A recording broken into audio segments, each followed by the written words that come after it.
자, 이 땅에 살아가면서 중요한 것들이 많이 있겠죠. 근데 정말 중요한 게 건강이 아닐까라고 그렇게 얘기해 줍니다.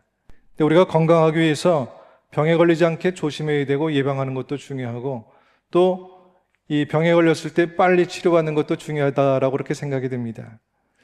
마찬가지로 우리의 영혼의 건강을 위해서 반드시 피해야 될 그리고 걸리지 말아야 될 병이 있다라고 그렇게 이야기합니다. 그 병은 무엇인가 하면 구원을 등한시 여기는 병이라고 하는 겁니다. 자, 우리가 이제 보통 이제 당신 구원받았습니까? 라고 질문하면 뭐라고 대답해요? 구원받았다고 얘기하죠. 자, 그런데 그 구원의 은혜를 날마다 우리가 붙들지 않고요. 마치 한 번 받은 티켓처럼 여기고 살아갈 때가 얼마나 많이 있느냐 그 말씀입니다. 한마디로 말해서 구원을 등한시 여기는 병은 하나님의 은혜를 가볍게 여기는 마음이다 라고 하는 겁니다. 다시 말하면 예수님의 십자가를 기억하지 않고요. 하나님의 말씀을 우선순위의 삶으로 두지 않고 살아가는 삶이다라고 하는 말씀입니다. 이 병은 아주 조용하게 그리고 깊게 우리의 믿음을 마비시키기도 하고요. 영적 감각을 무디게 만들더라 그 말씀입니다. 자, 사람이 병에 걸리면 병에 증세가 있죠. 마찬가지로 이 병에도 증세가 있다는 것을 알 수 있기를 바랍니다. 자, 그래서 두 번째입니다. 구원을 등한히 여기는 증세. 자, 어떤 증세가 일어날까요? 말씀을 들어도 감동이 없어요. 기도해도 내 마음이 움직여지지 않아요. 예배를 드려도 늘 항상 형식만 남고 있다라고 하는 얘기입니다. 하나님보다는 무엇이요? 세상이 사는 것이 더 중요해지고요. 영혼보다는 일시적인 것에 내 마음이 빼앗겨져 버리고 만다 그 말씀입니다.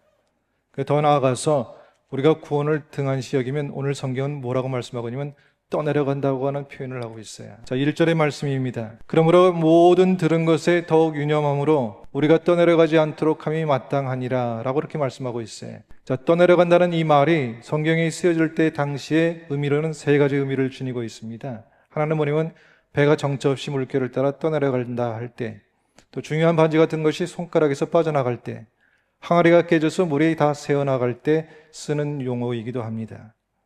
다시 말하면 구원을 등한시 여기면 어떤 결과가 주어지냐면 인생의 방향을 잃고 방황하는 삶이 된다 그 말씀입니다. 자, 그래서 구원을 등한히 여기는 질병에 걸릴 때 나타나는 특징이 무엇인가 하면 제일 먼저는 말씀이 지겨워지기 시작하는 거예요. 말씀을 들을 때 불편한 겁니다. 또 하나는 다른 사람의 영혼에 대해서 관심이 없기 시작합니다.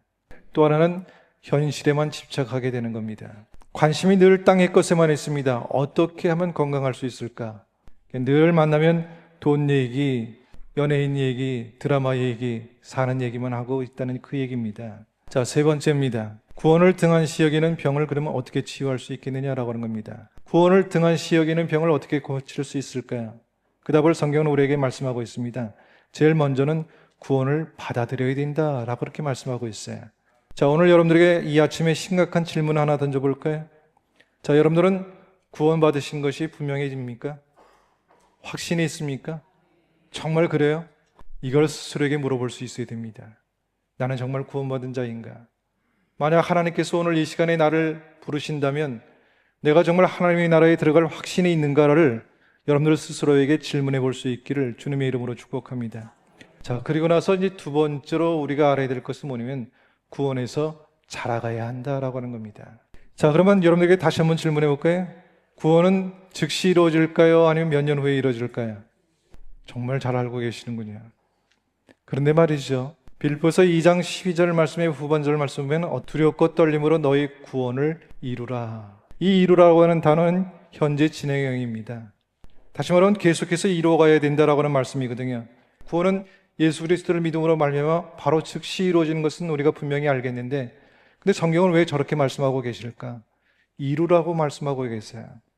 이것 때문에 이제 신앙생활이 좀 혼돈스러운 분들이 계시는데 자, 그래서 성경은 우리에게 또 이렇게 말씀하고 있습니다. 한 구원 속에 세 가지 측면의 구원이 있다라고 그렇게 말씀하고 있는 거예요. 과거적 구원이 있고 현재적 구원이 있고 미래적 구원이 있다라고 하는 말씀입니다. 미래적 구원이라고 하는 것은 이제 천국에 갈 때 이루어지는 겁니다. 종국적 구원이라고 이렇게 이야기도 하고 완성된 구원이라고 이렇게 이야기합니다. 그럼 과거적 구원이 무엇이냐? 내가 예수 그리스도를 나의 구세주로 영접하는 그 순간 무엇이 일어나냐면 그 순간 내 신분이 바뀌기 시작하는 거예요. 종에서 하나님의 자녀로요. 죽음에서 생명으로 바뀌기 시작하는 겁니다. 자, 근데 이 현재적 구원을 무엇이라고 얘기할 수 있냐면 과정적 구원이라 또는 성화적 구원이라라고 그렇게 이야기합니다. 구원받은 자의 모습으로 살아가야 된다라고 하는 것이죠. 하나님의 자녀가 되었다는 것이 중요한 것이 아니라 하나님의 자녀답게 살아가는 것이 중요하다라고 하는 그 말씀입니다. 성경은 우리의 인격이 변해야 된다고 말씀하고 있고요. 우리의 삶이 변해야 된다, 그 말씀을 하고 있는 겁니다. 하나님이 주신 인격이 변화되지 않는 사람들은 구원의 안에서 자라가는 것이 아니다라고 하는 그런 말씀이죠.